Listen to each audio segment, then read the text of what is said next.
안녕하십니까, PNS입니다. 이번 시간에는 기계류 CE 마킹, 전자파 시험을 안 해도 되는 법적인 근거에 대해서 따져보도록 하겠습니다. 이번 시간은 좀 따분하고 좀 복잡한 얘기가 될 수도 있습니다. 그리고 해석 기법 이런 것들이 드러나기 때문에요, 조금 어렵고 납득이 안 되실 수도 있습니다. 제가 이 동영상을 찍는 이유는 업계에 종사하시는 분들 중에 딴 얘기 하시는 분들이 계셔서 그분들 규격 제대로 안 보신 거거든요. 딴 얘기 하시는 분들이 딴 얘기를 못하게 하려고 제가 좀 꼼꼼하게 살펴보려고 합니다. 시작해 보겠습니다. 지난번에 제가 전자파 시험은 안 해도 된다라고 얘기를 들었어요. 법적 근거가 있어야지 제가 그런 결론을 내릴 수가 있겠죠. 제가 뭐 유럽위원회 위원장도 아니고요. 가장 중요한 법적 근거는 EU위원회가 발행한 머시너리 디렉티브에 대한 해설서 Guide to Application of the Machinery Directive 책자에 있습니다. 거기에 페이지 72를 가보시면 이런 내용들이 있어요. EMCD applies to machinery that contains, 일단 읽어보시고요. 여기 보시면 may generate라고 돼 있잖아요.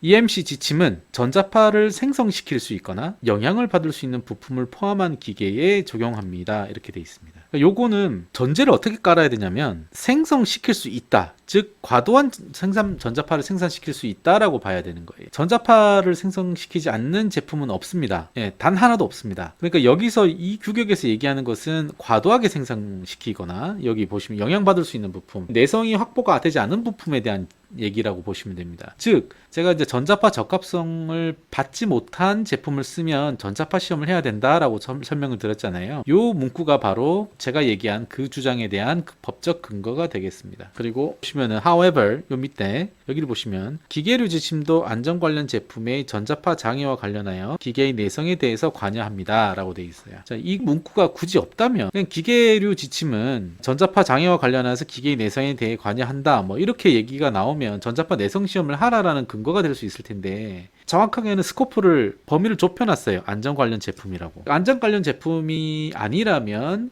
머시너리 디렉티브에는 기계의 내성에 대해서는 요구하지 않는다라고 볼 수가 있는 거예요. 여기서 어떤 표현을 우리가 보통 찾아야 하냐면 shall, 해야 한다, 혹은 should라는 표현을 찾아야 돼요. should. 이 두 가지 표현이 없으면 이거는 해야 한다라는 그 논거의 뒷받침이 될 수가 없습니다. 또 같은 책의 페이지 214를 보시면은 external radiation이라고, external radiation, 외부 방사에 대한 내용이 나옵니다. 이 문구를 보시면 머시너리는, 기계류는 must be designed and conducted in such a way that external radiation does not interfere with its operation. 그러니까 작동에 대해서 영향을 받지 않도록 해야 한다라는 내용이 나와 있어요. 여기서 이게 오작동을 얘기하는 것일 수도 있고 여러 가지가 얘기할 수도 있는데요.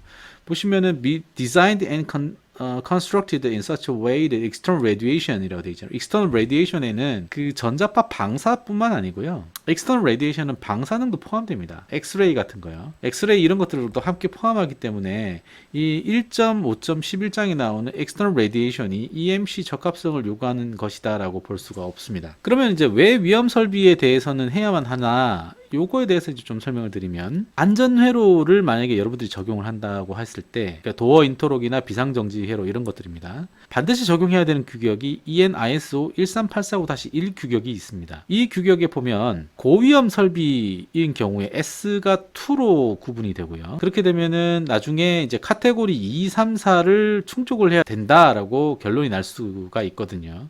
그러면은 이 규격의 내용 중에 이 CCF라는 값이 있습니다. CCF 값은 65점 이상을 확보해야 한다. 뭐에 대해서? 카테고리 2, 3, 4에 대해서 CCF 값 65점을 확보해야 한다라는 요구사항이 있습니다. 이 CCF라는 값은 Common Cause Failure라는 약자인데요. 이 CCF 점수 중에 배점이 가장 높은 게 배선 간의 물리적 격리, 이게 20점이고요. 그 다음에 전자파 적합성 획득, 이게 20점이에요.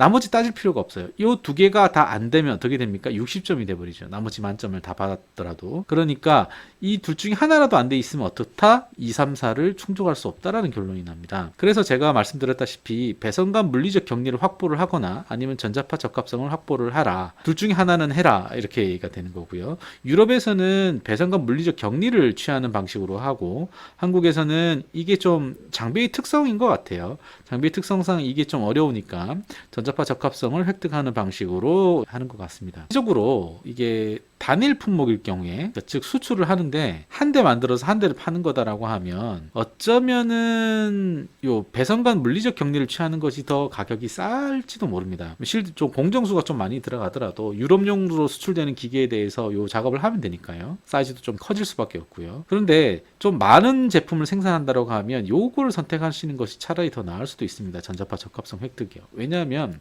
안에 들어가는 쉴드 후크밴드가 이 원가적인 측면이 중요한 게 아니고 공수가 중요합니다. 작업 공수가 늘어나기 때문에 전반적으로는 만약에 다량으로 생산을 해서 수출한다고 하면은 그냥 전자파 시험을 하면 제품 자체의 원가가 떨어지니까 장기적으로 이익이 비용을 넘어가는 그런 지점이 존재할 수가 있습니다. 이거는 제조사에서 결정할 사항들입니다. 그리고 이제 요 내용이 진짜 많이 언급됩니다. 60204-1 4장에 보면 전자파 시험을 하라고 돼 있지 않느냐. 봐라. Electromagnetic Compatibility가 있지 않느냐. 그러면서 equipment는 shall not generate electromagnetic disturbance of a level that are appropriate for its intended operating environment. 이 기기는 생성시키지 않아야 된다. Electromagnetic disturbance. 전자파 잡음을, 그 장애를 생성시키지 않아야 된다라는 요구사항들이 있죠. 이 말은 맞습니다. 그런데 여기서 중요한 건 뭐냐면 equipment라는 단어입니다. 지금까지 저희는 무슨 용어를 썼냐면 머시너리라는 용어를 썼습니다. 즉 머시너리와 equipment는 분명히 다릅니다. 여기서 말하는 equipment는 기계류를 말하는 것이 아니고요. 기계에 들어가는 장치들을 얘기하는 겁니다.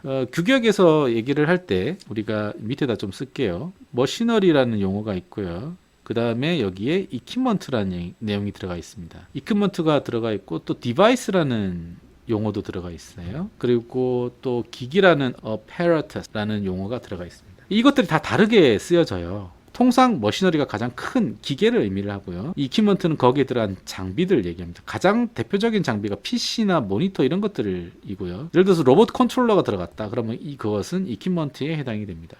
그럼 디바이스나 apparatus는 뭐냐면 그 equipment를 구성할 때 이게 뜯어보면 PC를 뜯어보면 거기에 파워 서플라이 유닛 들어가 있고 팬 들어가 있고 뭐 보드 들어가 있고 그렇잖아요. 그런 것들을 얘기를 하는 겁니다. 예, 디바이스나 apparatus는요. 이것도 기기, 이것도 기기거든요. 이 둘 사이에는 거의 차이가 없습니다. 하지만 이 디바이스 apparatus와 그 다음에 equipment와 그다음에 머시너리 사이에서는 엄격한 레벨들이 있기 때문에 여기서 얘기하는 equipment는 결국은 이제 PC라든가 컨트롤러라든가 이런 것들을 의미하는 것이지 머시너리를 의미하는 것은 아니다.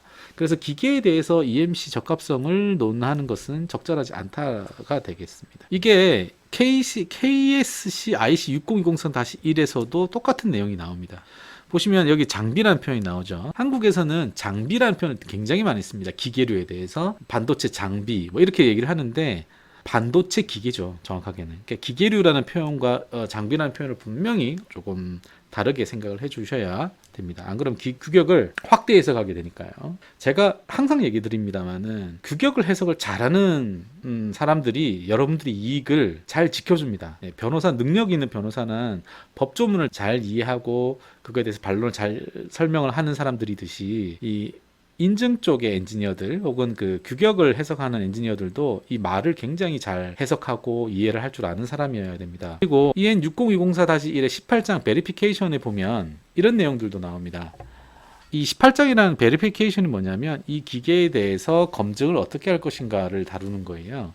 시험에 대한 내용들이 나와요. 근데 만약에 여기 4.4.2장에 EMC를 확보를 해야 된다라는 식으로 정확하게 해석을 했다면 18장에도 다시 여기에 시험을 해야 된다라는 항목 중에 EMC가 반드시 나와야 됩니다. EMC 테스트가. 근데 지금 18장에 보면 아무런 내용도 없죠. 이것의 그 KS 규격이 이거거든요. 제가 이제 영문하고 그 한국어하고 약간 좀 차이가 있긴 한데 제가 KS 규격 가지고 설명을 드릴게요. 보시면은 이게 기계의 전기 장비 일반 요구 사항에 대하여 규정한다라고 돼 있고 특정 기계의 형태 관련 시험은 전용 표준 제품에서 주어질 수 있다. 요거는 이제 각 제품별로 기계별로 그 기계에 대한 전용 규격들이 있을 수 있어요. 근데 그런 것이 없으면은 요거를 가지고 하는 겁니다. 기계에 대한 전용 표준이 없는 경우 검증은 A, B, F를 항상 포함하여야 하지만 즉 A하고 B하고 F는 반드시 시험을 해야 된다는 얘기죠. 즉 첫 번째 A 전기 장비가 기술 문서를 딴다는 것을 검증. B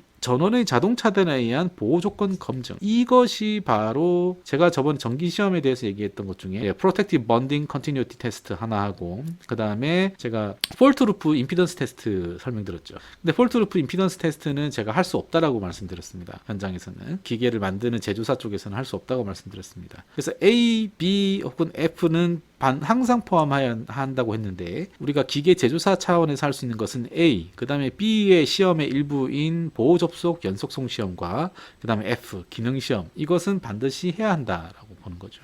그 다음에 C에서 F, E 중 하나 이상을 포함할 수 있다예요. 이거는 안 해도 된다는 뜻입니다. 그래서 요거 C, D, E는 안 해도 된다로 해석이 되고요. 그러니까 절연저항 시험, 전압 시험, 잔류 전압 보호 시험은 안 해도 된다, 이렇게 결론이 나고요. 그 다음에 여기 보시면 더 이상 EMC 테스트에 대한 내용이 없죠. 그러다 보니까 EMC 테스트는 할 필요가 없는 겁니다. 그런데 시험소에서 EMC 테스트를 해야 된다라고 얘기하면 그 회사에서 돈을 좀 더 벌려고 거짓말을 하거나 아니면 뭘 모르고 관행적으로 하고 있는 거를 그냥 어깨 넘어서 배워가지고 뭐 여러분들한테 아는 척하는 것일 수도 있습니다. 저는 이런 그 시험소들의 무지, 진짜 이게 게을러요. 다른 시험소들이 그 시험소들의 무지가 그 고객사들을 얼마나 그 피해를 주는지 전 좀 분노하게 되거든요. 제가 이 사업을 시작한 뒤로 계속 지금까지 10년 넘게 전자파 시험은 하지 않아도 된다는 얘기를 끊임없이 해왔습니다. 그래서 모 회사들은 전자파 시험을 아예 이제 그 배제를 하기도 했었고요. 물론 이제 모 회사들은 그래도 전자파 시험을 하라라고 얘기를 하죠. 저 역시 전자파 시험을 하면 좋다는 것은 알고 있습니다. 하지만 법적으로는 안 해도 된다라는 것이 가장 중요하다. 누구도 뭘 할 수 없다라는 거예요. 전자파 시험을 안 했다고 해서. 지금까지 사람과 사회를 생각하는 안전기술 서비스 기업 PNS였습니다. 감사합니다.